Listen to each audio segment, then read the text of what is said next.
Mesdames et messieurs, bonsoir. Bienvenue sur Diaspora Futur Média. Aujourd'hui, il sera question du Sahel et nous parlerons à un Sahélien. Nous voulons un de ces 4 matins verdir le Sahel. La Grande Muraille Verte, le SILS, il y a des efforts qui sont là, il faudrait, si vous voulez, les consolider pour que nous puissions un jour rêver d'un Sahel vert. Moi j'aime cette verdure-là et c'est scientifiquement faisable. Maintenant il faut que les conditions soient réunies.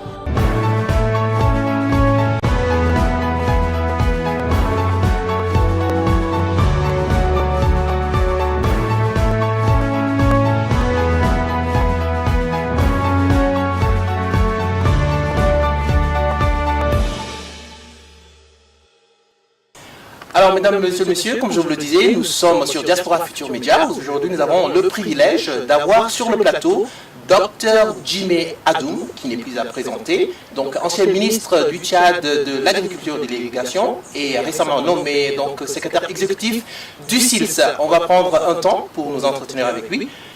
Dr Jimé, un plaisir de vous voir encore sur Diaspora Futur Média.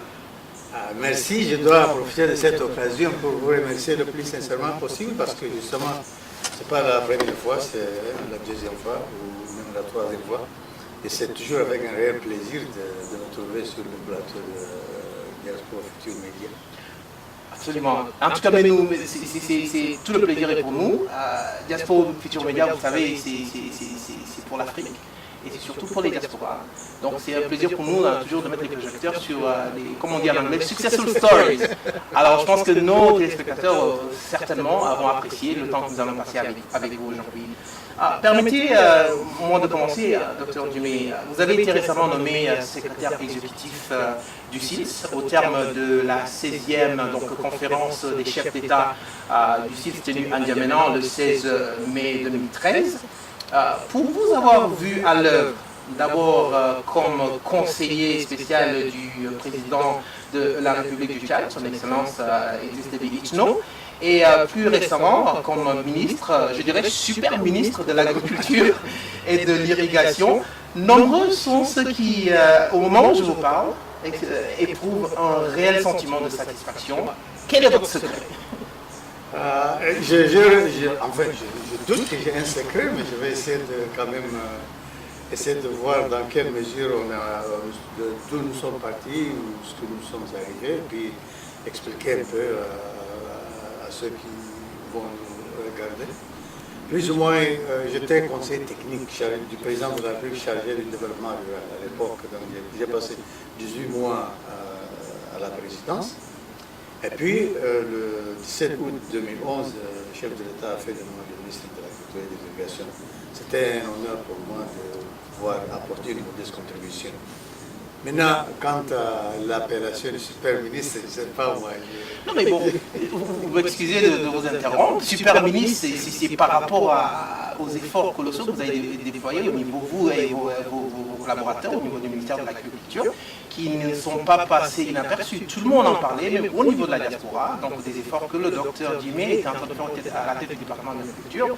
C'est pour ça qu'on parle de super ministre en termes de vraiment ce que vous avez amené comme expérience. Bon, je profite de l'occasion pour ouvrir une parenthèse pour remercier ma famille parce que quand je partais pour le Tchad, la bonne dame avec ses 2 enfants, nous sommes assis, nous nous sommes dit, ok, ici nous sommes à Gettysburg, Maryland, moi je vais aller au pays, essayer d'apporter une petite contribution. Et donc la famille a donné 100% son support, plus que son support. Chacun de nous, ceux que j'ai laissés derrière moi, on se serrait bien la ceinture, ils ont dit, ok Dalina, il faut y aller. Maintenant, c'est-à-dire, il y a quand même 2 populations d'intérêt, c'est-à-dire, il y a la population, si vous voulez, qui vit dans le monde rural à vocation agro-pastorale de subsistance. Et disons, il y a la diaspora. C'est-à-dire, généralement, les gens, quand on arrive, on débarque après avoir passé assez de temps à l'extérieur du pays, on arrive certainement, on vous regarde. Est-ce que vous allez venir, je ne sais pas moi, voulant trimballer avec vous toutes les facilités qu'il y a ici, par exemple, aux USA, ou bien est-ce que vous allez vous adapter aux réalités du terrain et puis vous rendre plus utile. De peur que je devienne paumé, moi j'ai choisi, si vous voulez, l'option selon laquelle je dois me jeter dans les marécages. C'est-à-dire le problème de l'agriculture et de l'irrigation se passe dans les marécages, dans le blé, au fond du pays, d'où 80% de la population y est active. Et il fallait donc trouver mon compte dans ce contexte. Et là, ça nous a permis, si vous voulez, d'être auprès des producteurs, de les écouter et de prendre en considération leurs préoccupations pour que nous puissions revenir, si vous voulez, au bureau, recadrer les choses et repartir encore sur le terrain pour répondre de manière plus efficace aux attentes de nos producteurs. Absolument. Docteur Dumais, pour ceux qui vous connaissent, il y a cette appellation sahélien. Pouvez-vous nous expliquer où est-ce que ça vient? Parce qu'on vous appelle très souvent le sahélien. Alors, peut-être vous pouvez éclairer notre langage. Oui, moi je suis très fier d'appartenir au Sahel. J'ai grandi, le Sahel était vaste à l'époque quand je connaissais il y a 34 ans, 40 ans. J'étais en brousse avec les animaux, je regardais plus ou moins, si vous voulez, l'environnement, sa dégradation, ses défis depuis lors. Et moi, je me suis tout simplement dit, quel que soit Alpha, si vous voulez, en ces termes, je ne peux jamais me séparer de cet environnement. Donc il faudrait que je me le rappelle. Et j'ai décidé de m'approprier le terme sahélien pour que je puisse le vivre constamment. Et ça m'a, pour moi au moins, ça m'a rendu grand service parce qu'il me rappelle, même si je dois, si vous voulez, manquer d'efforts, tout d'un coup, le Sahel c'est vaste, c'est compliqué, c'est plein de défis. Donc qu'est-ce que je dois faire pour amener une petite contribution? Je ne dis pas que je résous tous les problèmes, mais en ce qui me concerne, qu'est-ce que je dois faire pour ajouter une petite valeur à ce que le commun des mortels puisse trouver son compte dans ce que j'ai fait. Nous allons rester toujours au Sahel, docteur Dumais, et nous allons parler d'une organisation. En 1973, face à l'ampleur quasi pandémique de la sécheresse, un certain nombre d'États africains se sont réunis pour conjuguer leurs efforts afin de remédier à cette sécheresse qui touchait le Sahel. De cette initiative, comme vous le savez, verra le jour le Comité permanent interétat de lutte contre la sécheresse, CITS, l'organisation à la tête de laquelle vous venez d'être nommé. 43 ans après cette initiative, où en est-on? Bon, on ne peut pas, si vous voulez, lors d'une retrouvaille comme celle-là, faire le parcours de 43 ans de tous les CILS. Vous savez, quand, imaginons un enfant. Un enfant est né,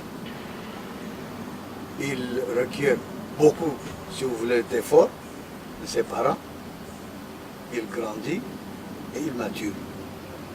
Donc si on peut résumer ainsi, si vous voulez, le 643 ans, ce n'est pas grand-chose dans la vie d'une institution, surtout que les conditions dans lesquelles le CILS a été créé étaient des conditions très difficiles.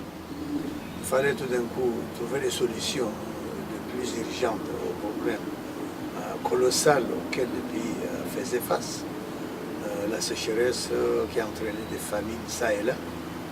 Mais si on doit faire un bond assez rapidement, parler un peu du CILS en ce moment, c'est que le CILS a maturé, d'autres termes. En ce moment, le CILS est reconnu par les partenaires techniques et financiers comme l'une des institutions les plus scientifiques. Ça, c'est déjà une très bonne chose.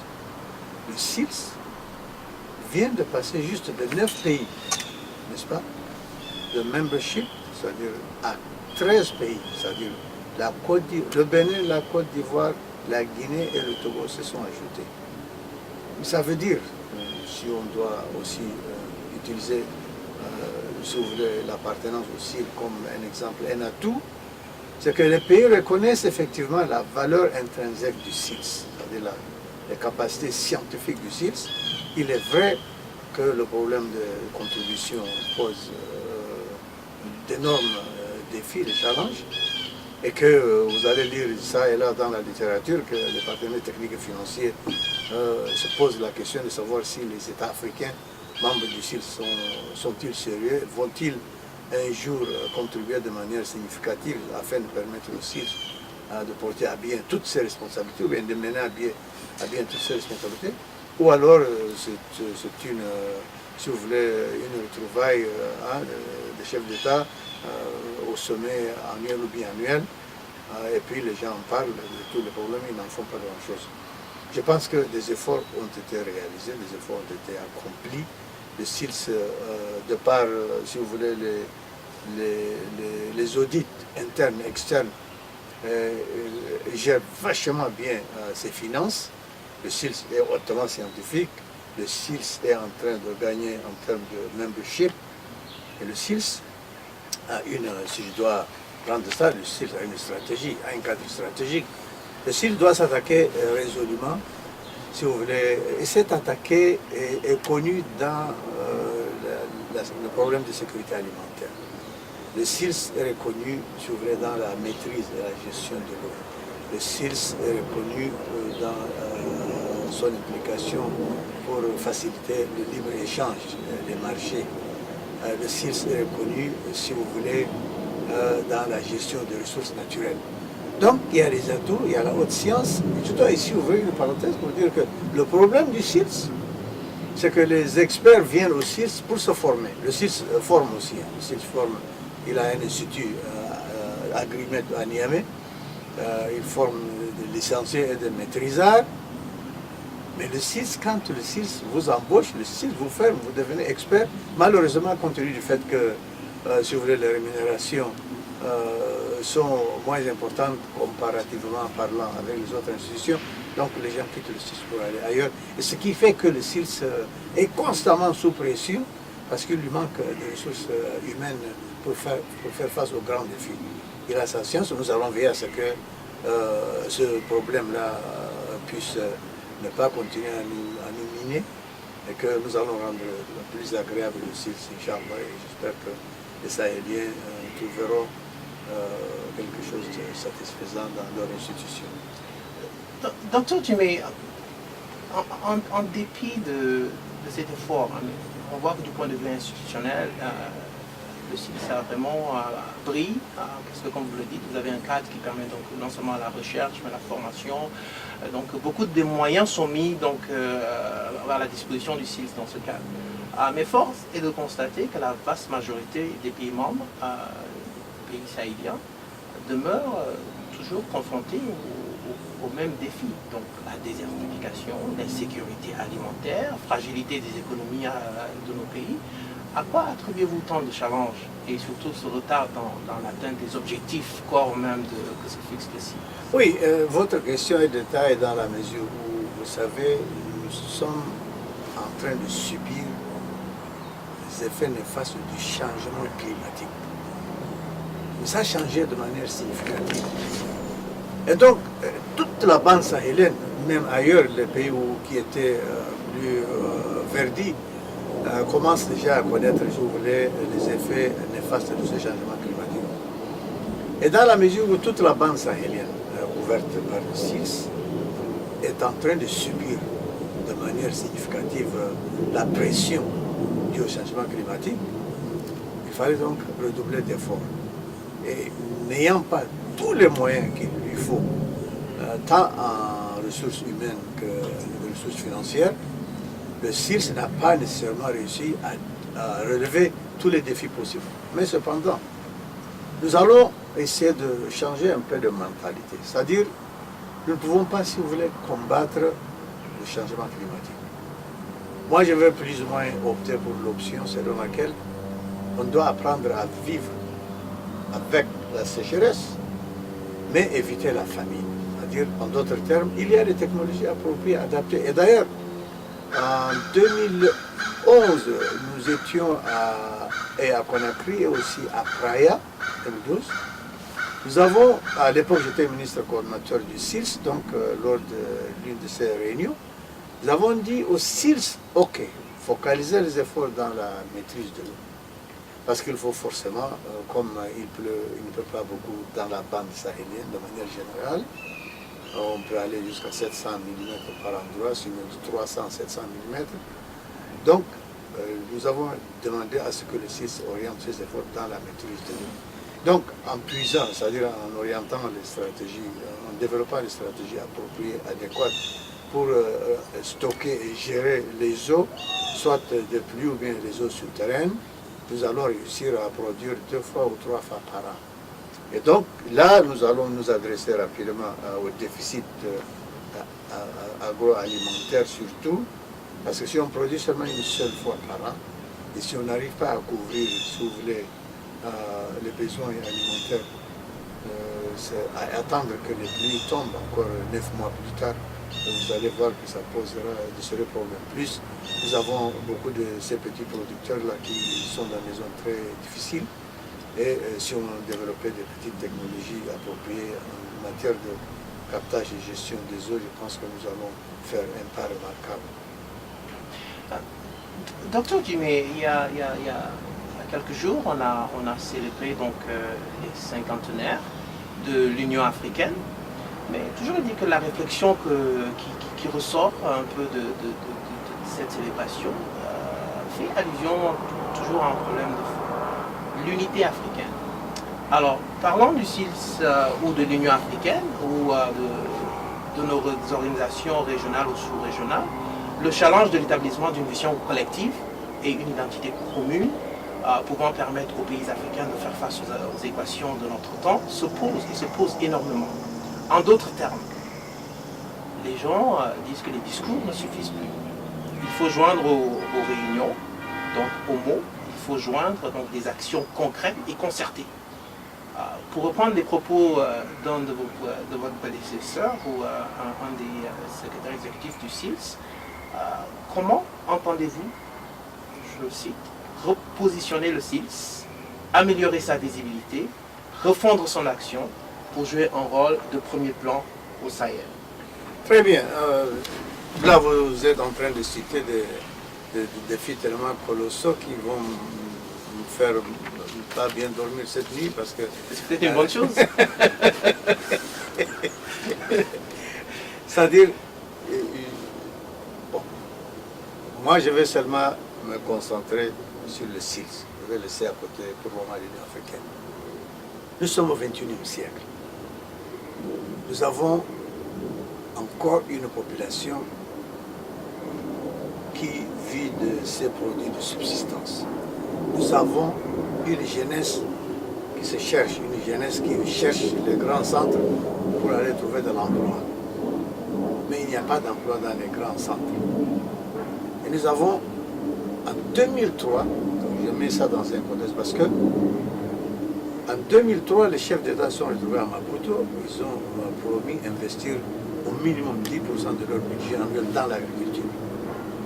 Pourquoi je reviens toujours à ça? Parce que si la volonté politique s'est exprimée, il faudrait qu'elle soit accompagnée par la volonté manifeste de mettre de l'argent. Cet argent qui va être investi dans le secteur agricole va le moderniser. C'est-à-dire accroître la production, la productivité, améliorer les services de vulgarisation, les instituts de recherche, l'entrée effective dans le jeu du secteur privé et en modernisant l'agriculture, on transforme. En transformant, ce n'est plus seulement une agriculture de production, ça va être une agriculture de service.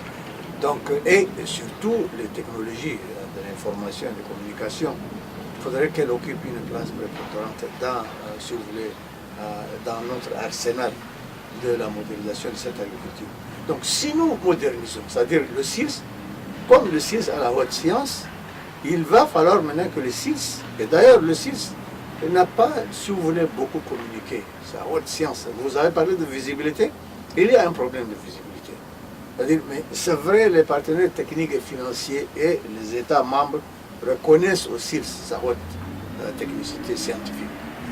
Mais ce n'est pas suffisant, il faudrait que nous emballons, nous empaquetons, si vous voulez, ces connaissances-là et les vulgariser afin que le commun des mortels, les Sahéliens, puissent encore faire pression sur ces États pour que ces États-là puissent contribuer de manière significative ou bien régulière au CILS et de demander à ce que le CILS résolve certains de ces problèmes. C'est-à-dire laisser à lui seul le CILS peut faire ce qu'il peut faire. Mais mis sous pression, surtout que si le moyen accompagne, et si le commun des mortels demande à ce qu'on lui rende compte, je pense que, et là c'est le 21e siècle, il faudrait élargir, si vous voulez, la table autour de laquelle les bénéficiaires doivent s'asseoir, convenir ensemble sur ce qu'il y a lieu de faire, si vous voulez, définir les axes stratégiques, définir les objectifs, convenir sur les indicateurs, et puis un timing pour mettre en œuvre un certain nombre de choses. Et prioriser, surtout par rapport aux gros défis, il faut choisir des filières qui sont porteuses et qui portent fruits. Vous savez, l'agriculture, c'est en 3 mois et nous avons une production, c'est-à-dire telle espèce, telle culture ou telle culture va maturer en 3 mois et nous allons la mettre sur le marché. Et s'il y a une technologie, par exemple, de captage d'eau, des cordons pierreux, seuils de rétention, ça c'est des technologies bien appropriées qui ont permis de démontrer à suffisance que le peu d'eau qui tombe de la pluie, captée, emmagasinée, va aider à régénérer plus ou moins l'environnement, et tout d'un coup nous allons avoir des oiseaux, des petits animaux, la flore et la faune vont s'améliorer et nous allons lutter de manière significative à renverser la tendance de cette sécheresse. Donc le CILS a de grands défis devant lui. Mais étant donné qu'il a des atouts, il suffit que nous nous organisions pour communiquer davantage et, si vous voulez, sélectionner de manière assez sélective là où nous pouvons avoir le maximum d'impact. Et que les États nous accompagnent assez rapidement. Je pense que nous allons réussir. Dr Dumé, nous allons terminer cet entretien sur un sujet qui est d'actualité, que l'on voit, que l'on ressent, comme l'avancée du désert, a un impact direct sur le Sahel. Je veux parler de la sécurité, de la violence, je veux parler du terrorisme. On va essayer de connecter cela avec l'agriculture, avec le CILS. Alors, à la sécurité alimentaire, qui a toujours été au cœur des actions du CILS, aujourd'hui, comme je le disais tantôt, la recrudescence des foyers de tension, l'insécurité, la montée en flèche du terrorisme en Afrique subsaharienne pose un réel danger pour le monde rural et constitue une véritable menace pour la stabilité dans la production agricole en Afrique. Le cas du Mali, je ne vous apprends rien, est assez révélateur. Pensez-vous, Dr Dumé, que le CILS devrait s'adapter à cette nouvelle exigence, cette nouvelle donne et revoir ses stratégies face à une Afrique subsaharienne en pleine mutation? Oui, le CILS étant une institution africaine ne se plaît pas dans ce qui est en train de se faire, de se passer en ce moment en Afrique, surtout en Afrique subsaharienne. C'est très dommage que les pays connaissent ces énormes problèmes. Ce terrorisme doit disparaître pour permettre d'abord d'établir la quiétude, permettant aux paisibles populations de vaquer à leur occupation. Mais en revenant un peu à la question, qu'est-ce que le CILS doit faire, peut faire face à cette situation? Parce que là où nos terres, n'est-ce pas, là où nos terres sont indisponibles, ne sont pas accessibles, le CILS, comme nous avons dit que le CILS est hautement scientifique, doit trouver d'autres méthodes alternatives de production à serre par exemple. Si on ne peut pas cultiver, on fait des greenhouses par exemple, et on produit pour un marché parce que plus les gens fuient, nous prenons l'exemple du Mali, quand les gens ont fui les zones d'insécurité, ils ont fait pression sur de nouvelles localités qui n'ont nécessairement pas suffisamment, si vous voulez, à manger.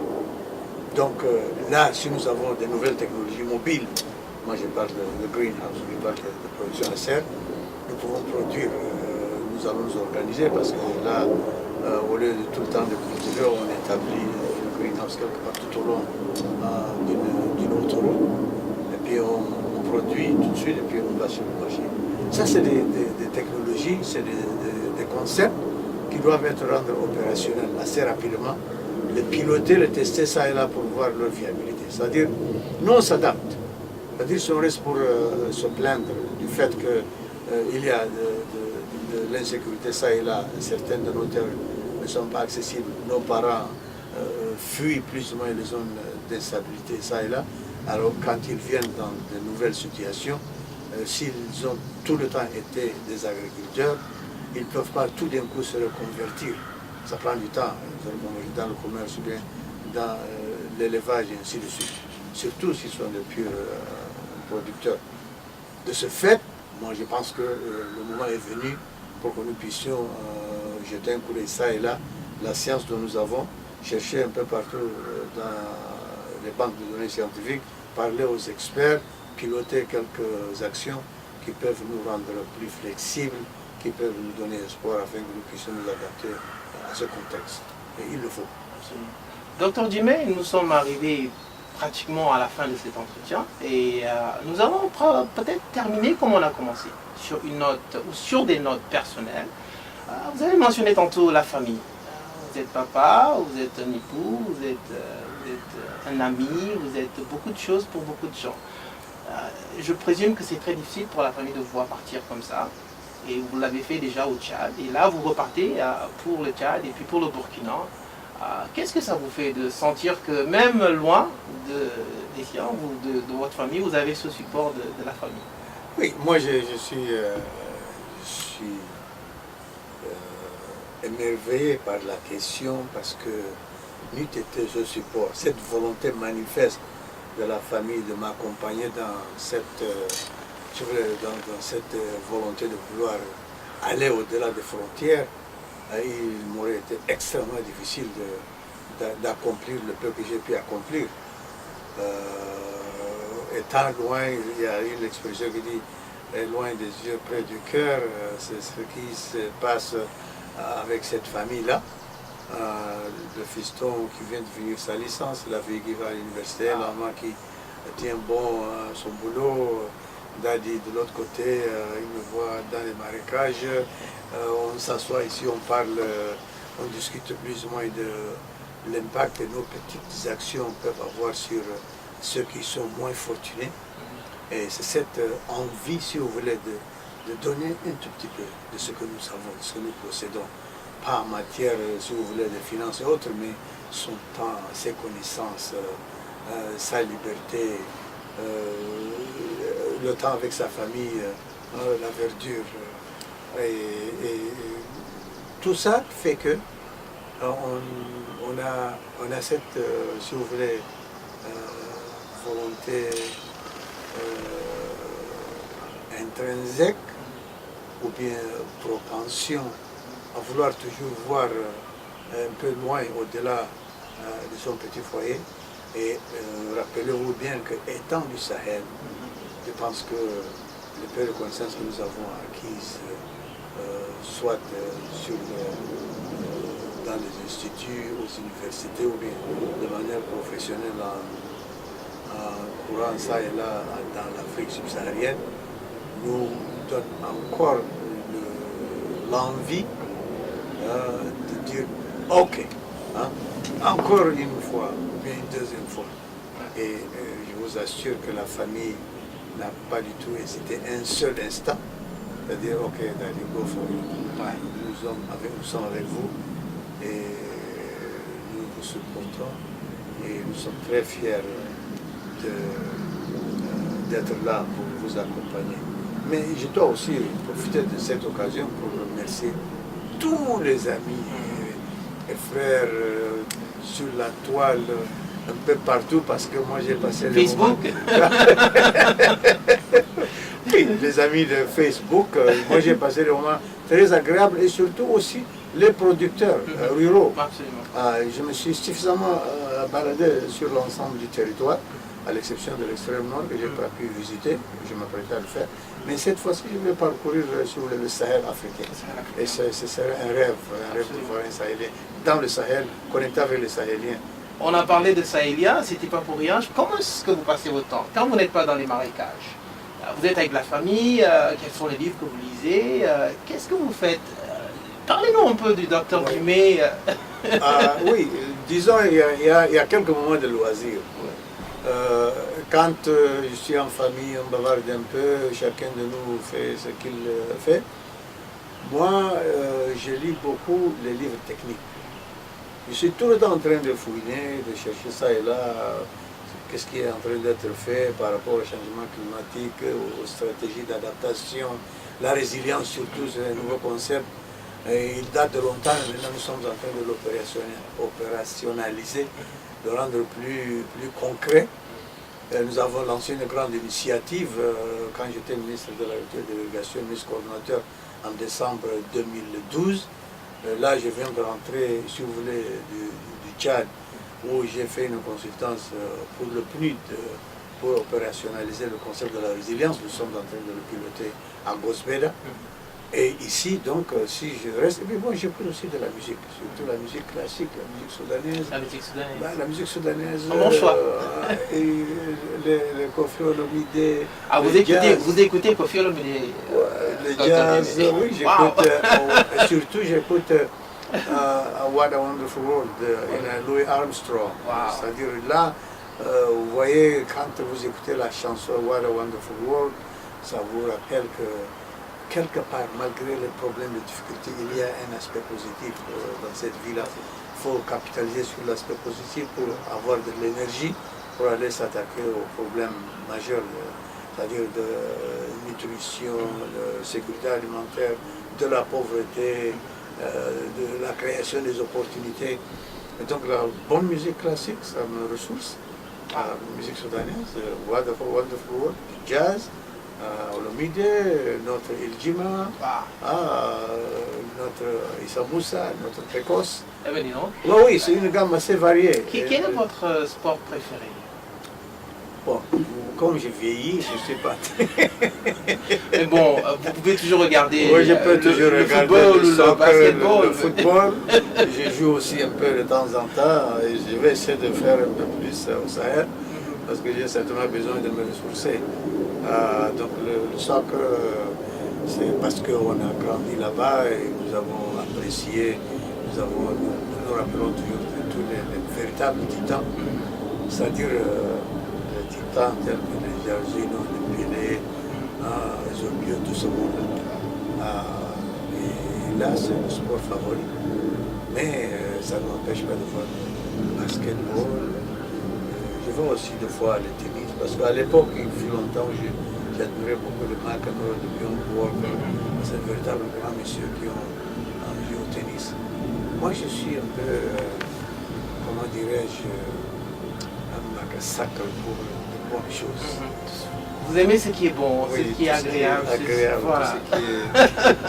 Tout ce qui est formidable. Formidable. Mais je ne m'ennuie pas d'entrer dans les marécages pour essayer de changer un peu Absolument. Ce qu'il faut changer. Alors, Dr. Djima, on va vraiment terminer cet entretien. Je pense que si on continue, on va pas quitter les marécages. Pour un Sahélien, parler du Sahel, on ne peut pas ne pas toucher la dimension intérieure, la dimension spirituelle de l'homme. Qu'est-ce qui vous donne cette énergie tous les matins quand vous vous levez? Je suis un grand croyant, je crois au Dieu Tout-Puissant, Allah. C'est là où je puise mon énergie. Je pense que moi, quand il m'arrive au cours d'une consultance ou de la réflexion, la lecture d'un document, si jamais les choses se compliquent, moi je me retire un peu. La prochaine fois que je vais au prière, je demande au Dieu Tout-Puissant de me guider, de m'aider à solutionner plus ou moins l'handicap, mais l'obstacle. Et il faut avoir foi. La véritable bonne foi vous rend toujours service. Et là, je prie fort que tous ceux qui y croient doivent se munir d'une forte dose de bonne foi. Et quand vous regardez vers là-haut et que vous déplorez, il répond toujours positif. Docteur Djima, nous sommes arrivés au terme de cet entretien, mais vous avez le dernier mot.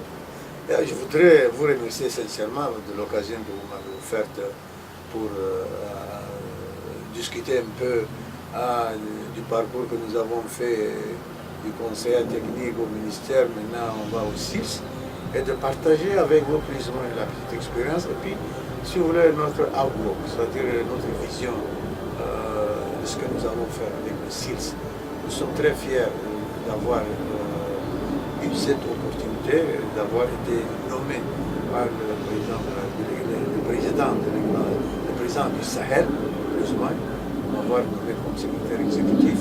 Et je prie fort que je puisse me rendre à Ouaga, m'installer et faire appel à toutes les personnes de bonne foi, de très bonne foi, que nous avons ce défi, que nous devons nous mettre résolument au service du Sahélien pour que nous puissions au minimum avoir un petit espace dans les archives quand nous aurons fini, que les Sahéliens disent que ça a valu la peine. Docteur Dumay, nous vous remercions. Shukran. Merci. Merci bien.